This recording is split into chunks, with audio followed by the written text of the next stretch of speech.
This is Bruce Bochy, and you're listening to the Ranger Report. The Ranger Report, yeah, the Ranger Report. If you want the inside scoop, listen to the Ranger Report. Oh, here we go!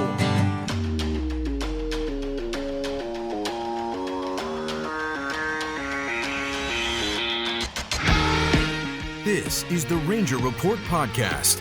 News, insights, predictions, interviews, and information about the World Series champion Texas Rangers, from the major leagues to the minor leagues. And now, here are your hosts, Ben Dieter, Tyler Nilson, and CJ Berryman. Hey everybody, welcome to the Ranger Report podcast, brought to you on the Preferred Health Solutions online studio by Waltons. Waltons, everything but the meat. Visit waltons.com for all of your seasoning and everything else needs, and brought to you by Dallas Sports Nation. And of course, we're on the Fans First Sports Network. I was thinking I was forgetting something, old Fans First Sports Network. And I'd like to welcome our newest sponsor we've already talked about, but now you'll see the graphic right over there by Tyler's face. On the YouTube video for Comfort Air in Herdford, Texas. It is Mac Nielsen, which is M-A-C-K, by the way. I spelled it wrong when he was on the podcast, and I felt bad about that. Yeah, you forgot the K. And I forgot the K. But Mac Nielsen and Comfort Air, thank them very much for helping CJ and I get to spring training in a couple of weeks, helping us get around in style in our rental car.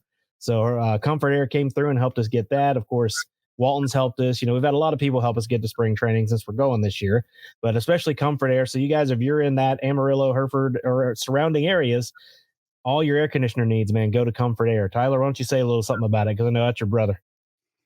Well, I mean, they're top class. I mean, of course, you know, my dad was a perfectionist owning the company. And then when he passed away, my brother took over.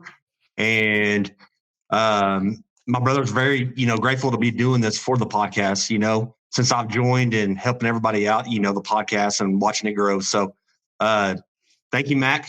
Thank you for Comfort Air and for what you do for your valued customers. Yeah, without someone like Comfort Air, there's no way this podcast could go to spring training. But we got these businesses, and of course, they have personal connections with us, but that doesn't matter because it still helps, and they're still doing a great thing. My saying is, if you like air and you like being comfortable, call Comfort Air. Dude, you should do their commercial, CJ. That's fantastic. I'm going to. Anyway, back to the old X. You can find me at BDeater75.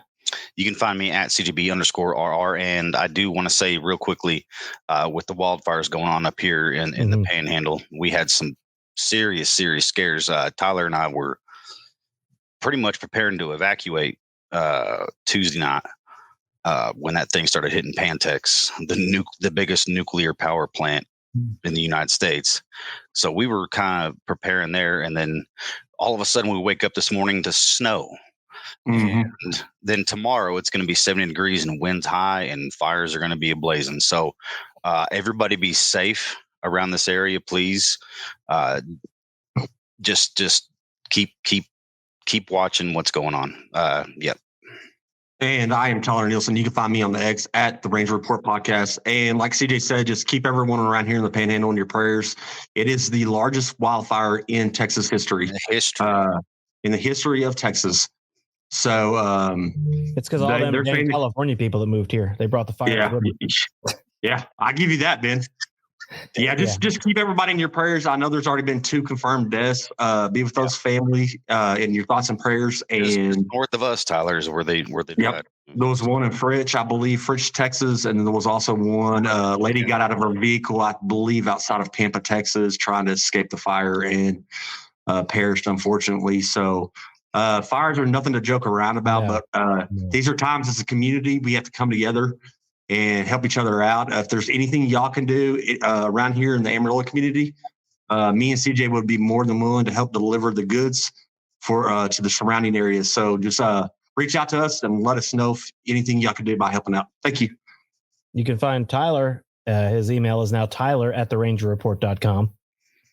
Correct. And then CJ is Berryman CJ at therangerreport.com. And I'm Spam Tyler's email with it. Yeah, spam it. It's his new email. Send him a whole lot of emails. So spam him with 1,000 emails. But anyway, all that. And I almost forgot to mention, we have a nice guest on tonight, Derek Mendoza, former strength and conditioning coach, I believe, for the Seattle Mariners, among lots of other things. Derek, how are you tonight? I'm doing great, guys. Glad to be on. Thanks for inviting me out. I'm looking forward to this. Yeah, we have lots to talk about with Derek, but we're going to start tonight since spring training is going on and Comfort Air is helping support our spring training trip. We thought we'd talk a little about spring training. Lots going on with the Josh Young injury, which we've talked about, the Corey Seager injury. Is Wyatt Langford going to make the team or not? I wrote an article on Dallas Sports Nation on my opening day projections for the lineup, and I threw Justin Foscue in there, which I thought I'd get more. I figured that's where we'd start, Ben. I thought we'd get more argument about that from regular people, but I think I will from you guys. But anyway, I threw out a lineup, and I figured we could talk about that for a minute tonight. So, CJ, I'll start with you. Where was I wrong in the lineup? Just one. I think the guy that you had at DH is going to make the team, but not as the DH. I think Sam Huff is going to be the DH. I've stood by that for 6 months now, or whatever, however long going into this year. He's going to try to fill that Mitch Garver role, and that's what the Rangers need. Of course, got a backup catcher in the offseason with Tyler Kisner. Yep. And so you got 3 catchers there, and he can also play first base. But let's not forget about the young guys coming up, and like Justin Fosky, Blaine Crimp, Dustin Harris is another name to be an outfielder. Yep. But Ezekiel Duran is going to be super important. And Josh Smith again. Josh Smith is going to be super important on that list. And again, I didn't do the whole roster. I just did the opening day lineup. Right, you did the opening lineup. We need to do the full roster at some point, but I just did the lineup for this one. Believe it or not, Ben, I agreed with everything except DH, which, of course, the lineup when you're coming off a World Series ain't hard. No, it's not real hard to put together because it's, almost the same group of guys. So, all right, Tyler, where did I go wrong? I think you went wrong with the starting pitcher and Dane Nunning. I think it'll be Nathan Eovaldi pitching on opening day. Now, as far as the DH, I'm agreeing with CJ on this. I don't think it'll be Fosky. I do see Fosky making the team, but I do see Wyatt Langford being your DH to start opening day. He's not making the roster.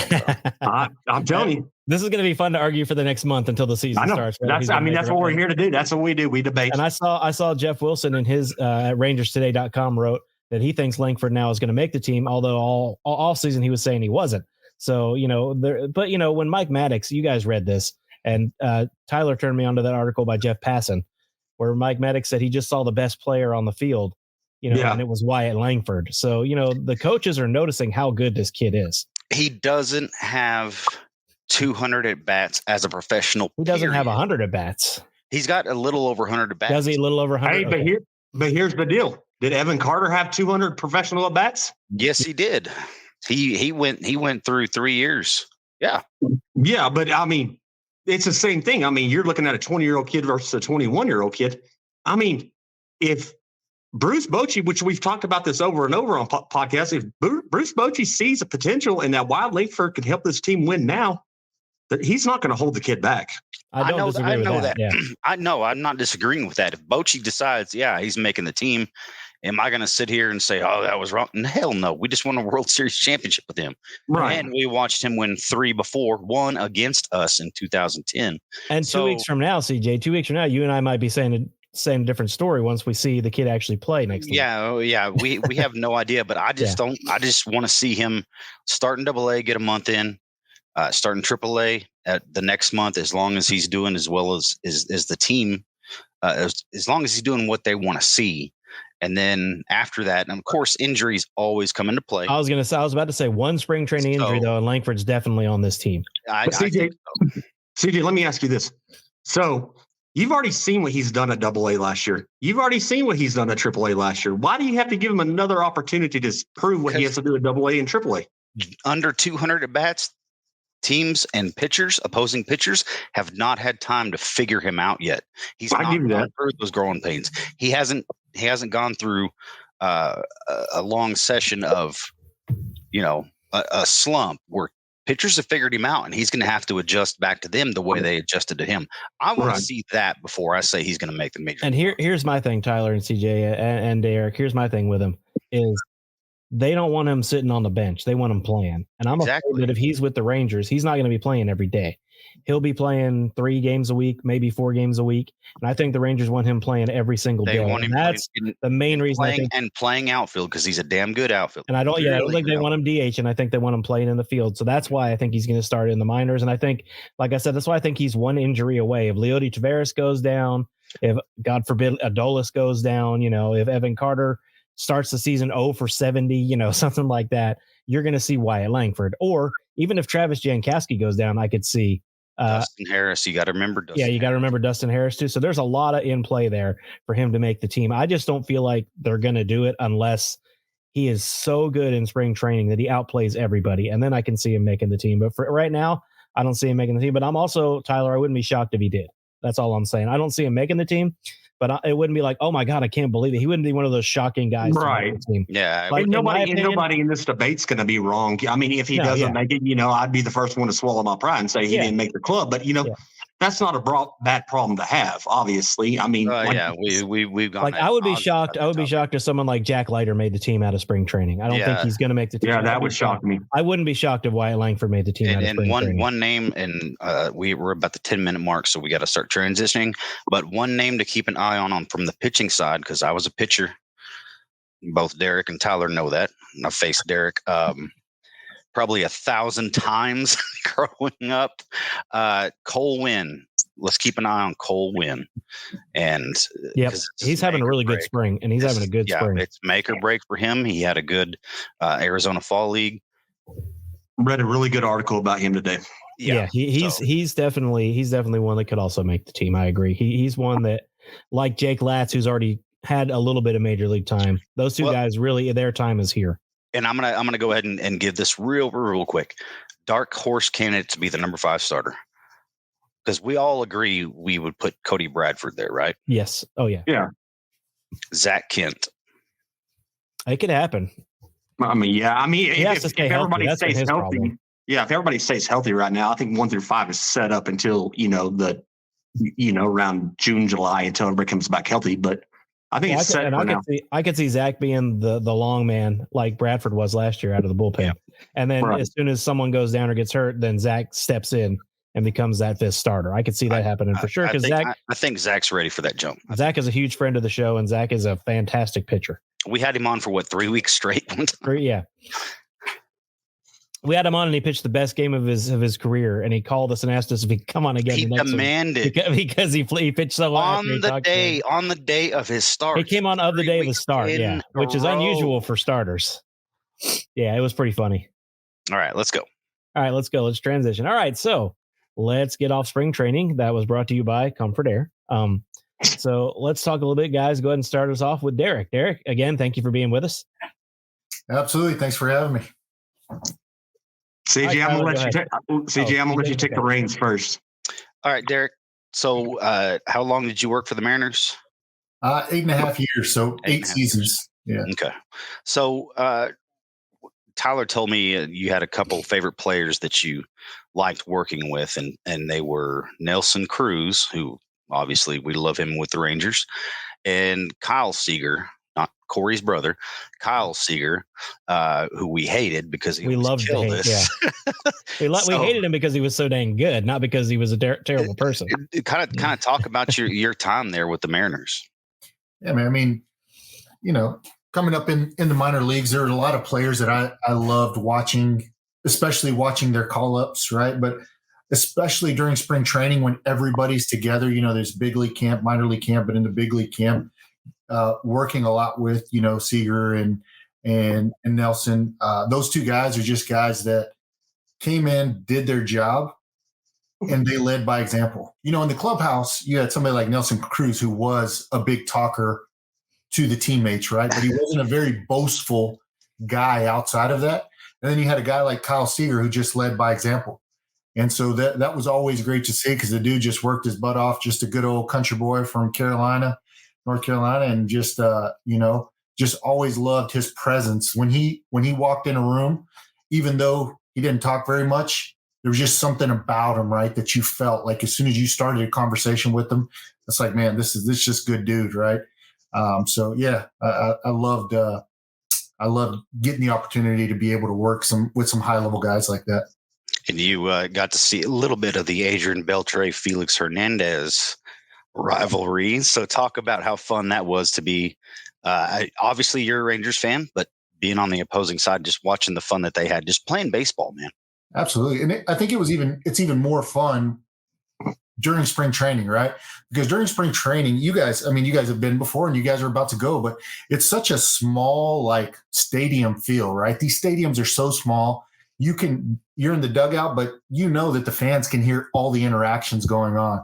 And so anytime we played the Rangers, when I was with the Mariners, I'm saying it's not we anymore, but past tense. So when we would play the Rangers, it was nonstop. You already knew before the game they were going to come, they were going to clap it up, they were going to start running their mouth to each other, point at each other, start running their mouth from far.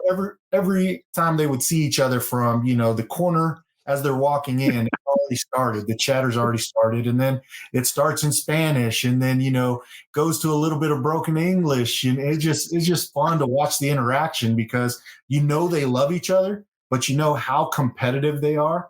And Felix is one of those guys where I remember 2016, I think, was the first time at the end of my season I had the opportunity to go up to the big leagues for the rest of the season. And I watched Felix play. And first off, his entrance was amazing. It was like, it gives me chills just thinking about it sometimes. But also getting to watch the competitiveness of him from pitch to pitch was unbelievable. Like, he was the nicest guy. Some people thought he was, didn't really see that competitive side to him, like if you were around him. But once he stepped in between those lines, it's like something switched.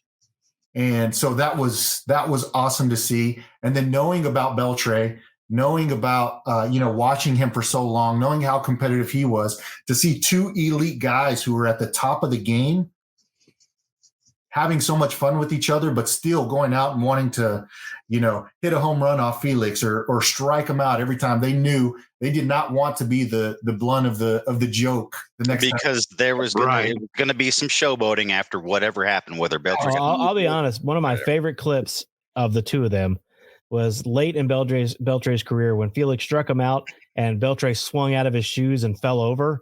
Oh my God. Felix tried to keep a straight face. There going, he tried to, and then he just couldn't. And then he just started walking toward Beltre and just laughing. And Beltre was so mad. And then later that game, Beltre hit a home run off of him, and he was laughing, running around the bases. And Felix was like, I mean, just like you said, watching the two of them compete, and to see both things happen in one game. He struck him out, and then he hit a home run. Was just hilarious to watch. I mean, I never liked Felix, obviously, because he was so dang good. I hated it when he pitched against him. Yeah, we don't like any AL. Yeah, but man, watching the two of them interact was so fun. Watching those two guys on the diamond was watching like two little kids playing t-ball, just running around, having fun. But, at the same time, like Derek said, once those guys stepped between the lines, those guys were focused on what they were doing. Of course, they're out there and they want to make it entertaining for the fans. And, of course, they're, best friends. I don't know if they're best friends, but they're very close.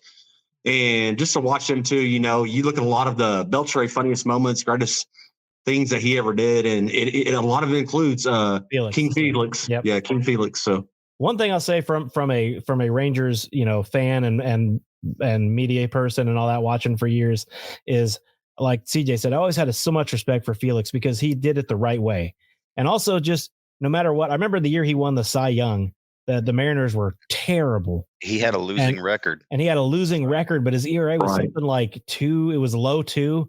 And it was just incredible to watch a guy be that professional on a team that was as bad as that Mariners team was. Well, and Kyle Seager, another one, But every time Felix went out, you knew it was going to be less than 3 runs. You knew he's going to give you 7 innings, and it didn't matter to him what the team did. He was out there doing his job no matter what. And I kind of wish, to be honest with you, because the Rangers are so bad for so many years, I kind of wish that the Mariners with Felix and Ichiro and Kyle Seager had made a deep playoff run at some point, because that would have been a lot of fun to watch those guys in late October. Absolutely. Because Just like Mike Trout, same thing with the Angels. Yeah. I don't want to see the Angels make a playoff run, but I'd like to see Mike Trout. I can tell you right now, Mike Trout's never going to get a ring. Same with Angels. I mean, that Angels organization is disaster. And me and CJ were talking to or maybe it was me and you, Ben, about Rendon. I think it was me and you. Yeah, it was me and you talking about Rendon. Oh gosh, man. We've talked about Rendon. The guys trying to say that shorten the season, and that's a great question. I want to ask. Long. Derek, did you ever deal with a professional that was as nonchalant and unprofessional as Rendon is right now? No, a lot of times you see there's always going to be those few that came up. They had this like everybody always told them they were the best, and they expected a certain way to be treated, a sense of entitlement. But I think what happens as you're coming up the minor leagues is you usually have somebody that gets you straight, right? You usually have somebody that's in the locker room that's either a veteran or somebody who's a star that, will come tell you like, hey man, you ain't that. You ain't and it ain't going to happen here.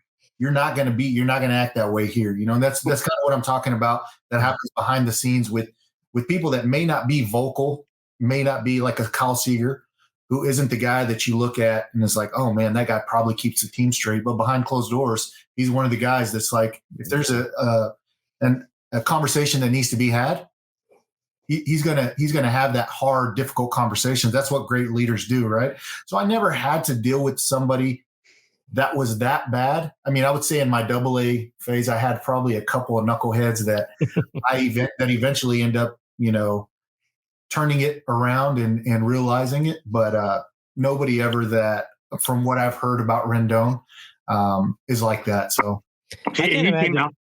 Go ahead, Ben. I just can't imagine being his teammate and hearing that interview where he says, "Oh, it's not a priority at all," and thinking, "I don't want to play next to this guy, man." I mean, it's a team sport; it's not an individual sport, and you're out there. If nothing else, it's a priority because you're trying to win for your teammates, not because. I mean, it's like this is a very small sample of it, but like here, I would hate to come on here completely unprepared and suck for CJ and Tyler because they're counting on me for this show to be good.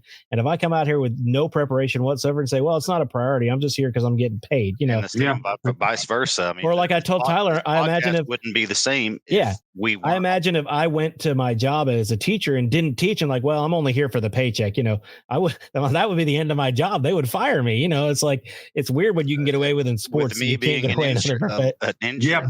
Ben brought up a great example. Screw up my job, poof, I lose my license, and there goes my money that's coming in, Yeah, Ben brought up a great example. He said, can you imagine me sitting in my classroom and all of a sudden these kids are going all ape shit and my principal comes in or the head guy comes in and says, hey, what are you doing? Oh, I don't care. I'm just here because I get paid. He said, where do you think I would be at? I'm like, yeah, but that's what Rendon. That's exactly what he said. He was like, honestly, I can care less about baseball. He's like, I'm getting paid $40 million a year. And he was like, it's all guaranteed money. So whatever. I'm like, gosh. Gift and the curse of guaranteed contracts in baseball, Yep. Yeah. They're good. They're good and bad. Bingo. I agree. Like it's good that teams can't pull money from people, because of injury and things. But then you got, it's not like and to be honest with you, keep screwing up, doing shit like that they can just cut you. To be honest with you, CJ, there's not been a lot of Anthony Rendons that have had that attitude. No, to me, he's the first one. I mean, he's the first one I can think of that has openly said he doesn't care. Interesting about the whole spider tack stick stuff thing. But I mean, not just flat out saying, they need to shorten the season. It's too long. And you can see watching him play, he didn't give a damn being out there on the field. But all right, let's transition over to Derek. You got a new career endeavor going on. You are doing some cool stuff. And I will say I enjoyed, it was during COVID whenever we were all shut down. And you remember me, you and I talking a little bit because you were doing those videos of, simple workouts with no weights and, you got the hand on the wall and going over, simple stuff like that. But then you do it over and over and over again. To a baseball player, you're working out the muscles that most people would not imagine. And tendons and, everything else to try to keep everything intact. So you started this new endeavor, and I'm sure that's one of the big things you're trying to teach. So talk about your new business, bud. Yeah, so I have a couple things. One of the things I transitioned from, even while I was with the Mariners, I still had a lot of people that wanted to train. So I was doing some online training. And then what I noticed, there's a big gap in my industry, in the fitness, strength, conditioning industry, where people don't really know a lot of the soft skills, right? They go out and they try to learn the X's and O's. They try to learn how to get somebody to get stronger, faster, but they don't know how to communicate with people. They don't know how to collaborate with somebody else to create a solid team.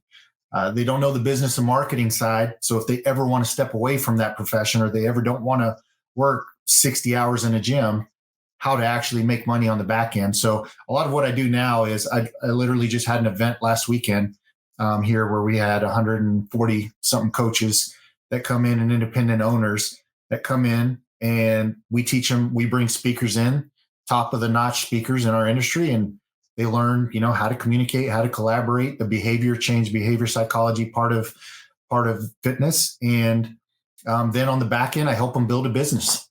So an online digital business, help them build courses. And yeah, so that's basically what I do now. I still do some training. I do some training in person. I'll always do that. But now I help more on the business end because I see the need for it. Yeah, I was going to say, and that's a huge need, especially in the business you're in, especially in personal training and all that. You guys, a lot of the guys, and I've had physical therapy a lot. I've had back issues, and I've had to deal with, and those guys are fantastic at catering a plan and making me, get better quickly, work out the right muscles. But then they have people that do all their billing and all their marketing and all, because they have no idea how to do any of that. All they're doing is what they're good at and what they love, which they got into it to help people. But you need to be able to help yourself too. On top of helping people, you need to be able to know how to run the business side of what you're doing. Absolutely. I mean, I've been in the fitness space for 18 years now. And throughout that time, I'm still learning today. I'm an entrepreneur now, right? But there's still a lot of things that I'm not great at. And those are skills just like any other skill that you have to get better at. And a lot of times you don't even have the awareness that you need to know that until life hits you in the face. You're like, oh crap, I got to provide for my family. Now I got to do, I got to figure this thing out. So yeah, you're exactly right. It's not an easy thing. So having something like this where you can go and learn some of those soft skills, what we call them, from some of the best in the industry is much needed. Now, Derek, saying that real quick, what is the name of the company so our viewers and listeners listening to this can go out there and know what to look up or where to find you at? Yeah, Find Your Prime is the name of my company, my business. And my handle is at Find Your Prime. And then I also run an event with a business partner out of Fort Myers, Florida. Also a really good friend of mine named Nick Lamb. And the name of that event is Raise the Bar. So it's raising the bar of the fitness industry. All right. Well, both those links will be in the YouTube description and the podcast description for you guys to find if you want to look Derek up and learn more about what he does. So we appreciate what you're doing, because like I said, there's a lot of people out there that are good at what they do, but they can't do it forever because they can't figure out how to make money at it. And they're not invested. Yeah, and you've got, Derek is invested. Invest in your clients, invest in and just like a smaller scale for us, CJ. If you and I weren't willing to go out there and hustle, business, if we didn't know the business side, I did this thing for years and made $0 and lost money on it because I didn't know how to go out there and ask people for money and pick up sponsors and actually do this right. And that'll be figured. It took me, I started this thing in 2011 and we didn't start making money until 2022. So it took me 11 years to figure out how to make money. When you introduced me back to the podcast. Well, yeah, because you actually knew business better than I did. Like I'm going to say where the real money started. I'm going to say where the real money started flowing in is once I joined the podcast. So we'll just go with that. That's true. Your brother is the single biggest donor we've had from one check since we started doing this. Hey, but now we're network affiliated. We've got sponsors. And Wade told us last week, me and Tyler, y'all guys are more serious on this podcast. We had Wade McNutt last week. Awesome. And he was like, y'all are way more serious. He was kind of offended about everything we had to say off the top, all our networks. Y'all got all these sponsors and all this. And he's actually, Derek, when you listen to this episode, he's the one that came up with the Ranger Report song, the intro. That is awesome. I know he's an artist. I know he's Christian music, right? Yeah. Absolutely. Yeah. Very talented. He wrote a song for us that I use at the top of every episode, so it's pretty funny. That's awesome. Yeah. He's a talented dude, man. But anyway, no, that's awesome. And I'm glad you do that, Derek. And I hope, I guess it's going well for you right now. Yeah. Ups and downs, man, but I love it. So I ain't going anywhere. That's fantastic. All right, we are going to take a short break here on the Ranger Report podcast. And when we come back, more with Derek Mendoza.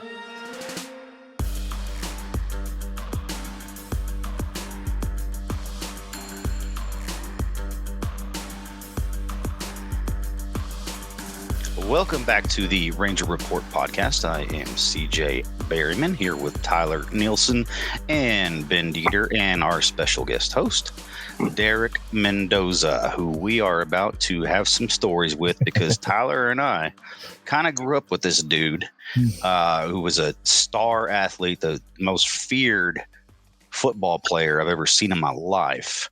And Tyler's got some stories. I've got some stories. Derek, I'm sure you've got plenty of stories on us. So we're going to start off here. Tyler, why don't you tell Derek about a story? As we all know, Derek was the hardest hitting motherfucker there was in high school. I mean, he was feared upon. I mean, when Derek hit you, you knew. And my first experience of getting hit by Derek Mendoza, I got called up from JV and CJ. Me and you were locker roommates, or however you want to call it, and go in there. And I'll never forget, walked into the varsity locker room, and I started looking around. I started seeing these names. I started seeing Hodges. I started seeing Ramirez's. I started seeing. And I'm just going around and I'm trying to find my nameplate. I'm just trying to figure out where my locker's at. And finally find my locker. You know, I was number 25. And of course, Derek was number 33. And I started walking around and I see Mendoza. And I'm like, yep, I'm here. You know, I mean, you had, you had Hernandez, you know, Gilbert, you had all of them. I mean, you had a lot of good players on Barba. You had the Barbas. You had, just a great freaking group of guys. Zamora. Just walking around this locker room, I was in awe, but I was like, okay, you could take it in for all you want, but you're here to do a job. Well, Coach Inzer told me, he said, the first practice, he said, we're not going to take it easy on you. He said, you're here, you're on varsity for a reason, and we want you to see if you can play in this league. And I was like, okay. Well, I get in the huddle, and of course, my favorite route was the 92. And her field vision, of course, I always scanning the field, but I come across and I see Derek Mendoza sitting right there. He's a headhunter. And I'm sitting there and I'm like, shit. I'm like, I'll just run right past him, if anything. And lo and behold, Cody takes a freaking snap and I take off. And next thing I know, Derek had hit me so hard. This is no joke. The coaches said I was at least 6 to 8 feet horizontal. My body was completely sideways up in the air. And when I landed, I was looking out my ear hole. And I remember my receiver coach, Coach Cabazuela, and Coach Conger helping me up. And he was like, they're like, are you okay? And I was like, yeah. I was like, I'm fine. I mean, I didn't have a concussion or anything. I just kind of freaked out, I already knew what happened. I already knew Derek had fucked me up. And so I get my helmet adjusted and all that. And the drill's in and all that. And I remember Derek coming up to me and he goes, he looked me straight in the eyes. He said, you ready to play with the big boys now? And from that day on, I was like, yep, I'm in the big leagues. And I always made sure from that point on, I found a window, but I always did my best to avoid Derek Mendoza because I'm telling you, man. You always knew where 33 was. You always knew where 33 was on the field. I mean, even though I was a quarterback and wearing the red jersey, I still knew where D was. Yeah. Even though you're not supposed to get touched, I guarantee it, Derek's still coming for you because it's not fair to Derek. He hated that too. And that's another part of one of my stories that I'm going to tell. Right, Derek, do you remember lighting his ass up? Yeah, I mean, I probably lit him up a few times, Yeah, you did. Those are some of my favorite things to do, right? The reason why I played linebackers, I loved contact. I lived for that kind of stuff. So anytime I could get a little, what I would consider, these pansy inside receivers trying to come in my territory, I'd take it anytime I could, And that was my favorite route, Derek. 92. Until that day, huh? Yeah, me and CJ were on QE, but in JV, it's freaking just like you can do it with a blindfold, But once you get to that level with you guys and you get up there and it's like, all right, man, I'm going to throw 92. I got Cody Hodges as my quarterback. Yeah, You sit there and realize, though, Derek Mendoza's right there in the middle, though. That's awesome. That's funny, man. I got a kind of a 1.5 story. Do you remember Derek's senior year? First, we'll start with practice, and I was pretty good. I was good with my legs, strong arm from baseball, all that kind of stuff, pitching, all that kind of stuff. But they like to run 10 draw. We like to run. That was my favorite. 10 draw. Let Jared Horton take the guard and let Tim do what they call the loop and come at you. I love Tim. And yeah, you did. And every time I had the red jersey on, I'd run up there and I'd try to juke you. And I'd be like, "Oh, I got you, D." And then after the play, you go, "I so wish you did not wear that red jersey because I'd light your ass up." And I'm like, I'm glad I'm wearing this red jersey. Yeah, those are the best, man. I mean, those are the worst. You make the play, you get there, you're in position, you can easily light somebody up, and then you got to hold off. Yeah, little nudge because you're going to get in trouble. And then listen to me talk shit afterwards, like 'cause I was putting jet moves, and I'm like, like, how do I get around Derek? Because Derek was like, he was freaking huge. I mean, it's like, okay, if I face a guy, and then we had some linebackers that were close to Derek's size that we played against, not as big and athletic as him. So I'm utilizing those opportunities in practice to, kind of put some moves on him. And I know he can't touch me, but he's gonna make sure he gets his hands on me. Oh yeah. And be like, I would have killed you, bro. I would have killed you. But another. And you know what, CJ? He would have killed you. He would have. Dude, I remember also freshman year, they were playing me everywhere. I'm playing free safety, and they put you at linebacker. This is before you got called to JV. Put me at free safety, and everybody was so afraid to tackle you, and you were playing running back. They had you, and I think Tyler Yenser playing fullback. And so that was a mean combo right off the bat. So obviously the linebackers didn't want to touch you. The D-line didn't want to touch you. I made the huge mistake of just going, I'm going to show him I'm not afraid of him. So I come down from safety. You're about 8 yards downfield, and I try to get low, and you got even lower and trucked the living crap out of me and gave me a stinger. And I felt, oh my God, that hurt so bad. I'm like, I'm never. But that's a side story. So you remember Dumas our senior year? Yeah. We ran 10 draw, and I was about to score, and I'm not going to say the guy's name because I don't want to get sued, but you know who I'm talking about. He was a damn good player for them.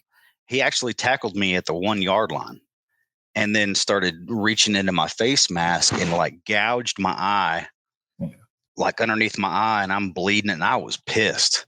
And apparently so was Derek, watching that happen from the sidelines. So we ran quarterback sneak on the next play. I scored, and I'm still talking shit to this dude, and I'm mad, and blood's kind of dripping, kind of down my cheek and down on my jersey. And the first person to meet me on the sidelines was D. Mm-hmm. And he's like, "Are you okay?" Because it looked like it was my eye bleeding.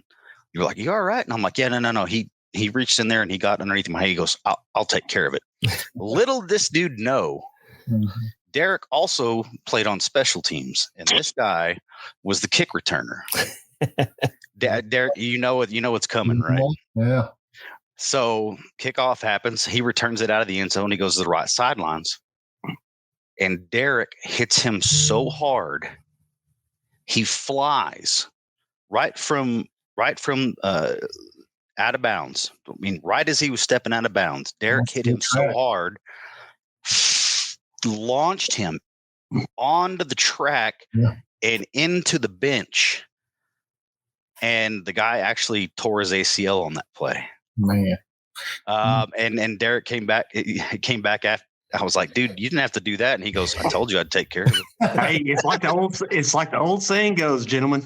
Karma's a bitch. That's right. That's right. Yeah, Derek, you remember that? Oh yeah, and I remember, launching him and kind of being like surreal. It's like, man, did he really go that far? I remember I watched it on film too. You know, running that thing back. It's like, I got him pretty good. Good. Flew into the benches, through the benches, and onto the track. Onto the track, man. All right, that reminds me of story time. Since we're doing it, has nothing to do with any of y'all, but it has to do with me. I played soccer in high school for 3 years. I don't look like it now, but I was actually an athlete in high school. That was 100 years ago. But I had a dude that was driving me nuts this whole game. And so speaking of that, I did the same thing you did, Derek, except in soccer, that's not really looked at fondly by the referees. So I'm running at this dude. He's coming at me. He goes to juke, and I just lower my shoulder. I'm about 185, and this kid's about 130. And when I made contact with his chest, he probably went 15 feet in the air and then couldn't breathe when he landed for about 45 seconds. Put a hurting on him. Yeah. And my coach, when I got to the sidelines after I received a red card, obviously, I was thrown out of the game. I got to the sidelines and my coach said, "Good Lord, you should have played football." He said, "That was the best linebacker hit I've seen all year." And it was in a soccer game. I mean, the poor kid, man, I don't know if he ever recovered from that moment. He was scared of me. He probably didn't, man. I was a junior and he was a sophomore, and the next year he wouldn't go anywhere near me on the soccer field. So. I got a quick follow up to that Dumas story, D. All right. So we're in baseball now, and so we're playing in the friendship tournament, and Dumas is there, and I mean, there's games going on all over the place. You know what I mean? Tournament style, and so me and Stuart Carr are going to watch. We were going to play Dumas. I think it was the second game. We beat Canyon the first game. I can't remember exactly. I played a shitload of baseball games. Good memory. Yeah. But me and Stuart Carr are walking up there and gonna go watch Dumas and just kind of watch him play. And a dude steps up into the batter's box, and it's the guy you lit up wearing a huge knee brace. And I went, "Hey, Stuart." Derek, and he was like, "Yep, I can't believe that dude's trying to play baseball right now." And he could not. I mean, I don't know why he tried. Kudos to him for trying, but yeah, he didn't finish. I mean, I think he was done after that tournament because he can't do that with a repaired ACL. No way. Man. I don't think Derek ever understood how strong or how freaking, I don't know if you ever did, Derek, or not, but I recall one of the memories I have about you, we were in the field house because it had been raining or snowing or something. We couldn't practice outside. And there's a guy on our team that went to play professional. He went to the NFL, and his name was Andrew Carnahan. He was an offensive line, and he was about 6'7". Would y'all say, guys? 6'7". 6'7", yeah. Yeah, somewhere around there. And Derek was, he took his size to advantage. He'd pick on you. He would do so much shit to you, and he didn't care because he knew he can get away with it with his size. Well, Derek, how tall were you in high school? You were what, like 5'10"?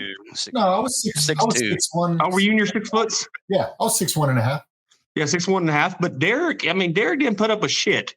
And so I never forget, we're in the field house and the coaches hadn't arrived yet or anything. And everybody's, those blocking pads, CJ? Mm-hmm. For the offensive line.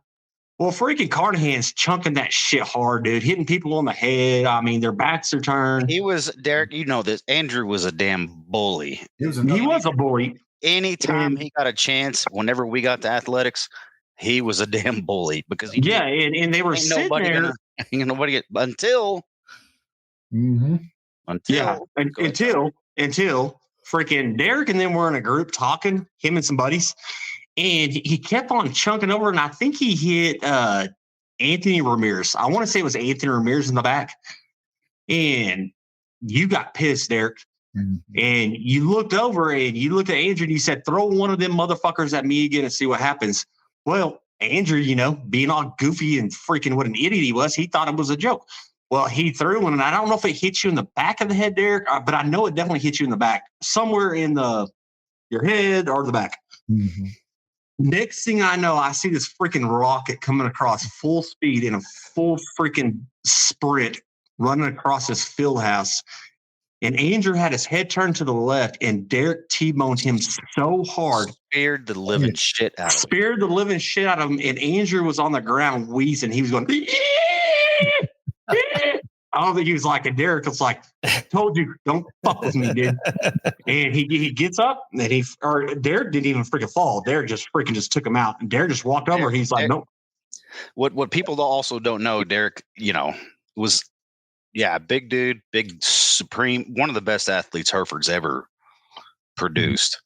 But he was also very humble and very quiet.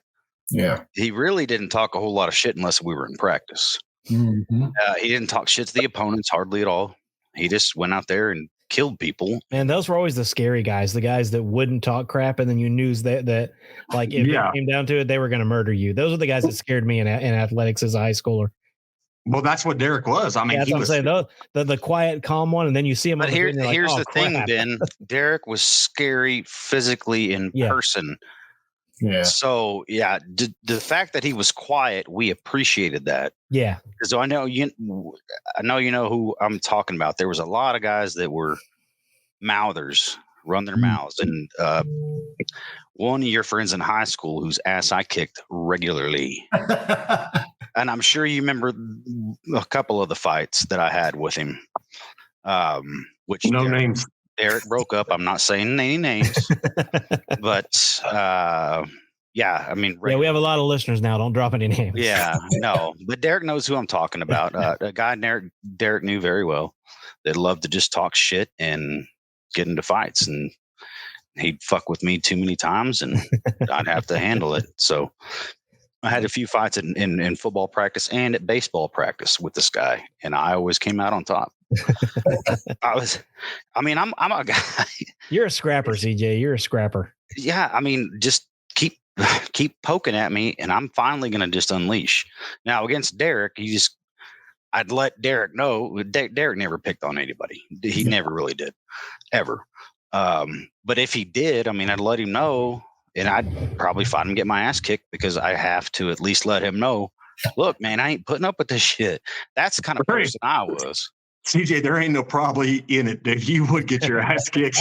The beauty about it, man, is I love contact, and even though I was quiet, I had a temper, but I was the type of guy that I was waiting for somebody to just mouth off or pop off to give me a reason, because I never wanted to be the guy who started something, but I always waited for be the guy that finished it, the bully, or the guy that thought he could treat people a certain way, to just do something to me or to somebody I was with and give me a reason, so I wasn't the bad guy once I whooped him, or after there was an altercation, I wasn't the one that started it. So I lived for those moments back in the day.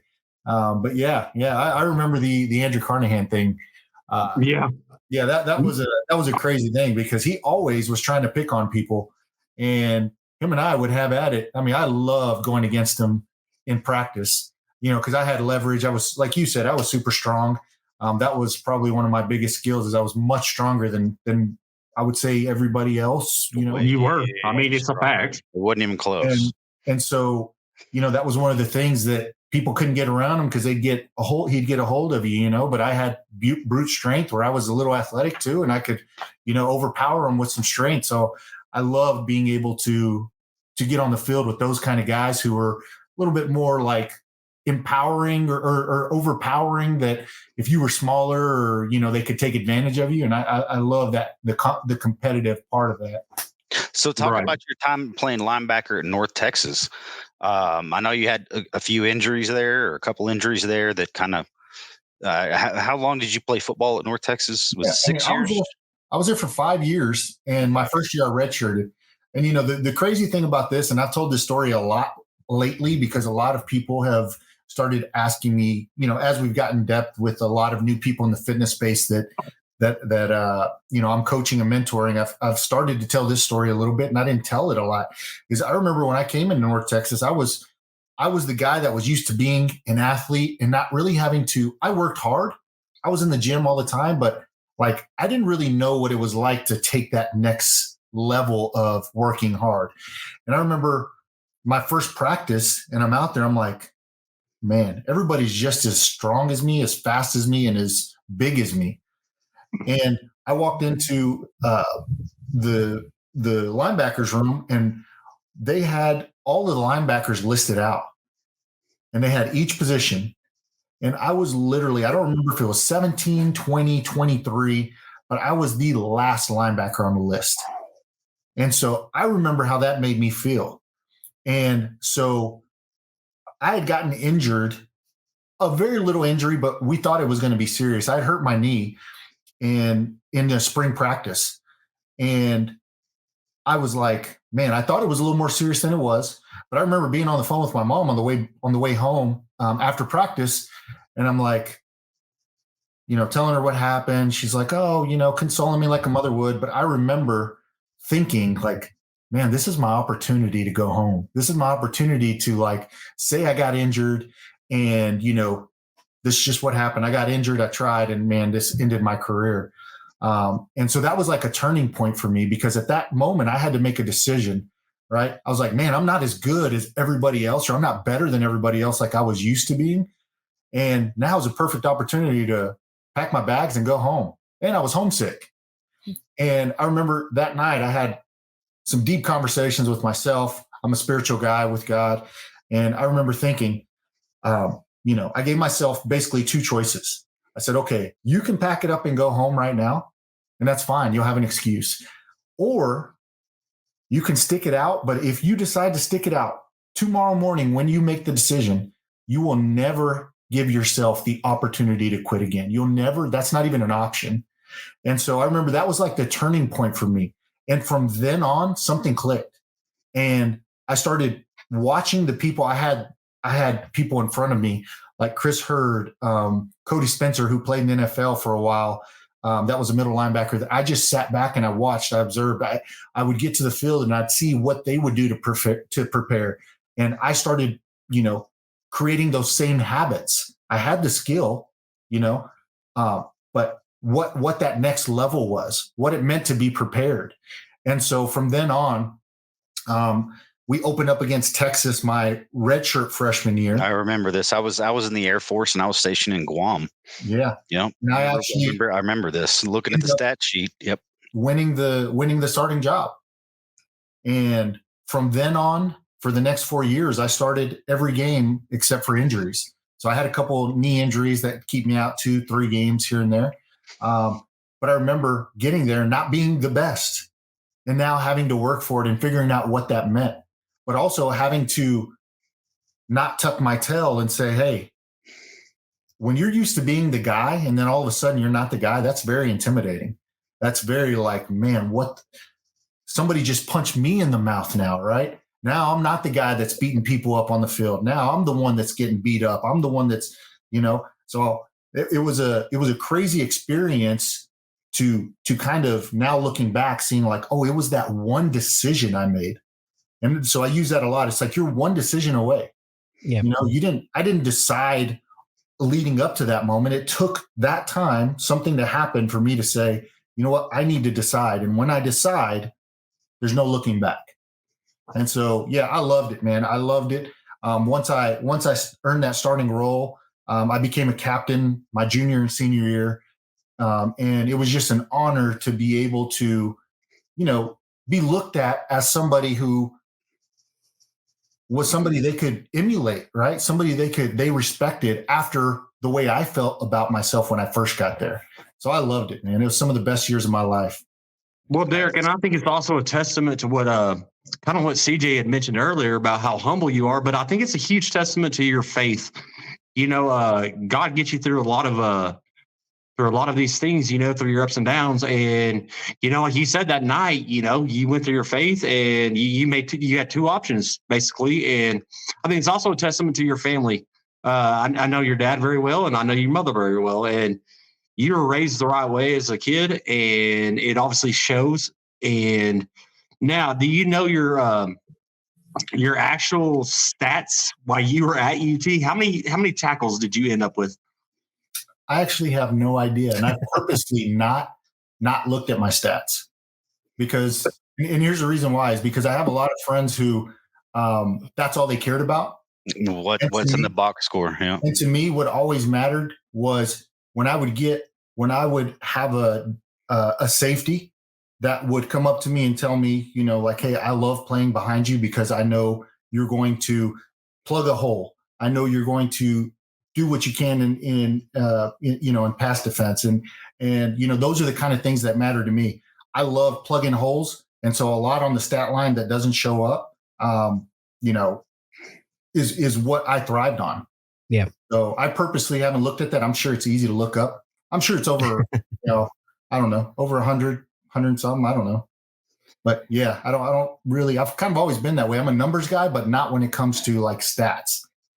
Probably not when it comes to stats about yourself either. Yeah. I think that might be more so what it is.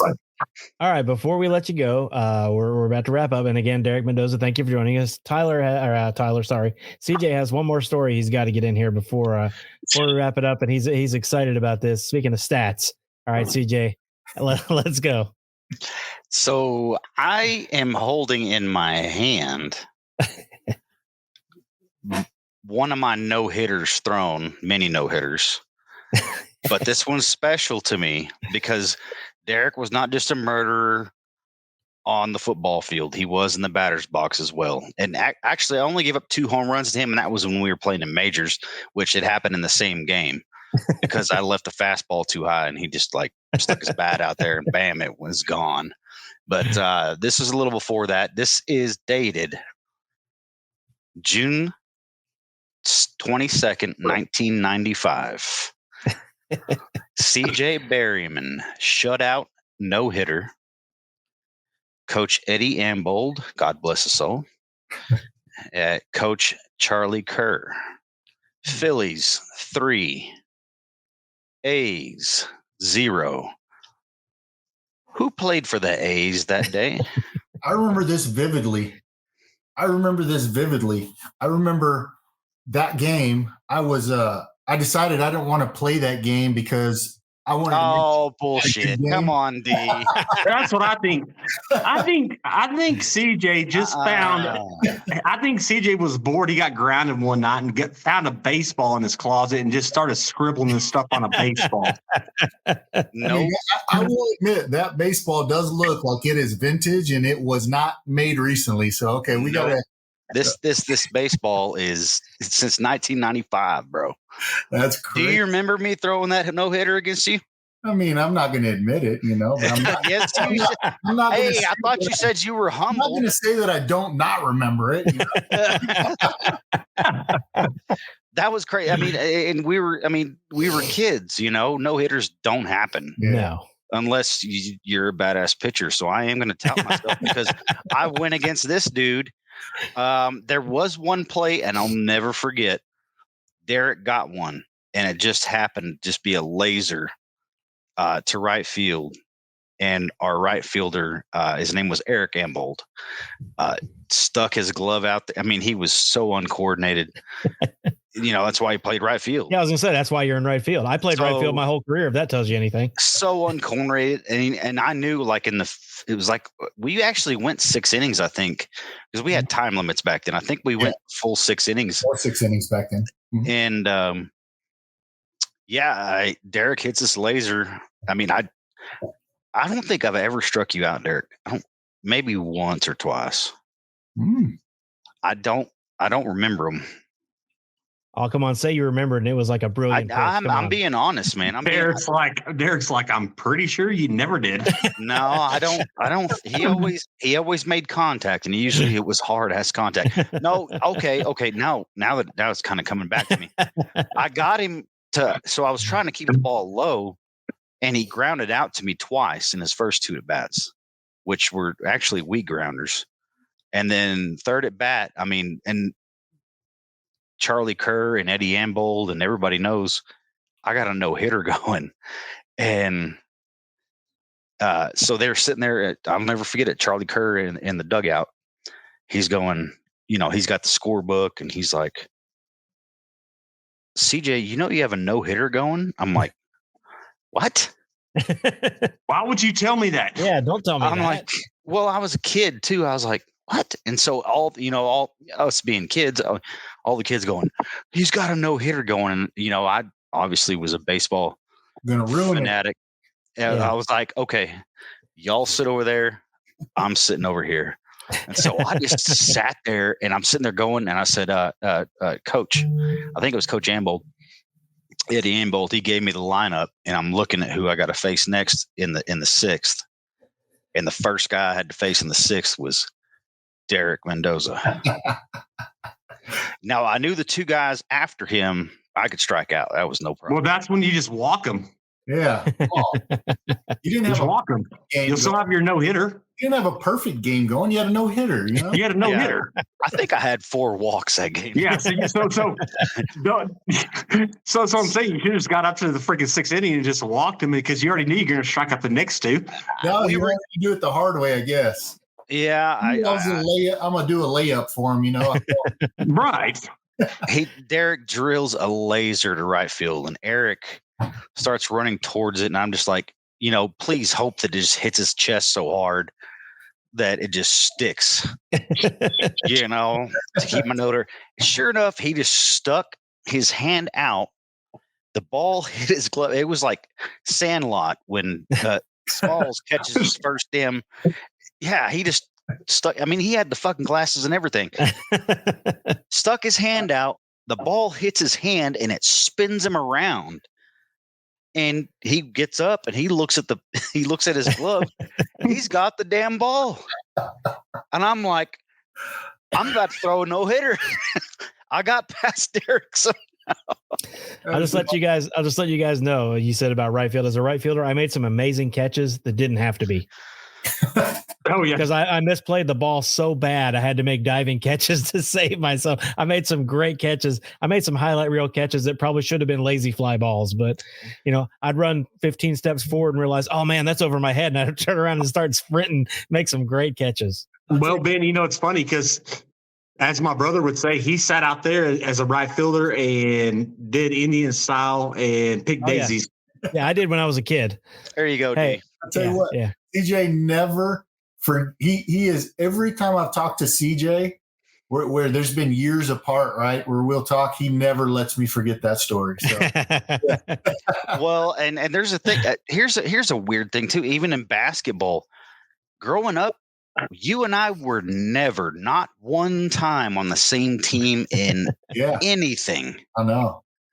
That's crazy, especially when such a small town, Yeah. Every year you're playing for a different team, so at some point you would think that would happen. But Derek, I don't think we were ever on the same team either growing up as little leagues because I played for the Mariners. Growing up with the Bighams, Steve Bigham being the head coach, but I don't ever recall us in basketball being on the same team.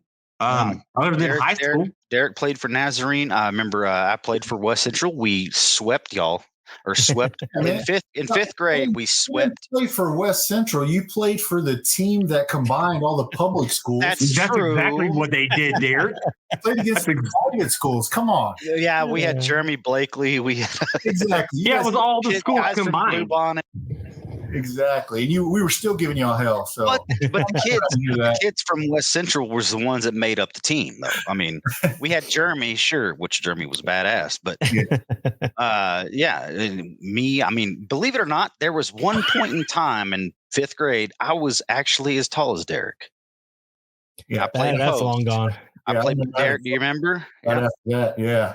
Yep. I think I had my big growth spurts 7th grade because then, I think I was 6 foot by the end of our 8th grade or early 9th grade year. I was the tallest kid in my class in 5th grade. I was 5'7" in 6th grade. Tall, playing post, 5th, 6th grade. You remember that. And y'all all grew up and I just didn't. I think I was 5'8" in 5th grade. I was the tallest kid in my class, and I'm 5'10" now. So, that was it, man. After 5th grade, I grew 2 more inches and I was done. Y'all want to hear the funniest thing about growth spurt? Let's hear it. I get there for physicals. You remember how physicals used to work? You had to go to the Herdford ISD building and do, go in there, cough and all that, docs in there and all that stuff. And I walked in. Walked in and I was 5'4". I was always tiny. I was always short, as Derek and CJ remember, but I was always real short. And I showed up my junior year, and I was on varsity my junior year, and showed up. And all these coaches start coming up to me like, Coach, like, who are you? Are you a new athlete or something? I'm like, I'm Tyler Nielsen. I'm like, it's me. They're like, holy crap. I grew 8 inches in one summer. Oh, wow. 8 inches. and I've not grown an inch since then. I'm 6 foot tall. Well, I went actually, from 5'4" to 6 foot tall. I've shrunk since high school. When people complain about their height or their skill level or whatever, and they said, "Oh, if I would have been this tall, I would have done," I said, "Hey, man, you should have chose your parents better." You know, should have chose your parents better. I always say I almost made professional baseball. If I just could have gotten some hits in the first grade, maybe I would have made it. But there you go. my career pretty much derailed then. So You know, you need that confidence. Confidence is important. You guys know that. Oh yeah, definitely. Absolutely. All right, guys. Well, Derek, we really appreciate it tonight. This has been a lot of fun, man. Yeah. It's been great. Guys, it's been fun getting to, hang out with Tyler and CJ. I ain't seen you guys in a while. This was great. Thank you guys for having me and getting to have some laughs with you, Ben. So I appreciate you guys having me. Hey, Derek. Well, Derek, we appreciate it too. And we always consider you a brother. We hadn't talked in a while. And once a Herdford boy, always a Herdford boy, as CJ would say. And we're all family, man. Hey, I got the logo right there on the side of my hat. Yeah, there's double H's. Let's go. Let's go. So, like I said, I've got your number now, and obviously I'll be in contact with you. Yep, there's one. I haven't got mine's in my room, but I'm not going to pull it out. So I've got multiple Hereford hats and multiple Hereford gear because when I got out of the Air Force, I went and got my degree in broadcast journalism. Yeah, and my first job was actually back in Hereford, being the sports editor. So I got a lot of coaches that we still, that we had, like Garza, Davis. There's quite a few there. Yep. Coach Cab always made an appearance, but he was retired at the time. Yeah. But yeah, so and going back into that, and which is demolished now, the old field house and the old locker rooms. It looks nice though now. It looks really nice. Oh, it's sweet. I couldn't imagine playing football back in that era. Us guys playing with that freaking locker room and crap. Golly, the facilities are freaking amazing now. It's like, gosh, it's pretty cool. My brother took me in a tour on it, or he was like, I wouldn't consider it a tour. It's a high school place, but he's like, no, come in and check it out. And walked around that place, and it's absolutely insane. It's beautiful. Well, thank you guys again, and thank you guys listening for putting up with a longer show. But hey, only comes once every 4 years. Today's February 29th, so it's a leap year. That's why the show's so long, because it's only comes once every 4 years. So no, but again, and it was Derek, great content. Great content, and Derek, man, I love you, bro. It's good to see you again, even though it's through digital stuff. I remember so much, so many memories. Great memories. Yep. Well, Derek, let me know. Do you go to Rangers games, Derek? I do. I cover 10 or 12 a year. Every time the Mariners come into town, I'll go, and then I'll grab one of the strength coaches and go have a beer or something afterwards. So yeah. Well, let me know. I'll come. I cover games. I'll try to cover a Mariners game. Maybe we can meet and go have a beer. Let's do it. All right. All right, guys. Sweet. On that, CJ, drop the deuce. Deuces. Thanks for listening to the Ranger Report podcast. Find us on Twitter, Facebook, and at therangerreport.com.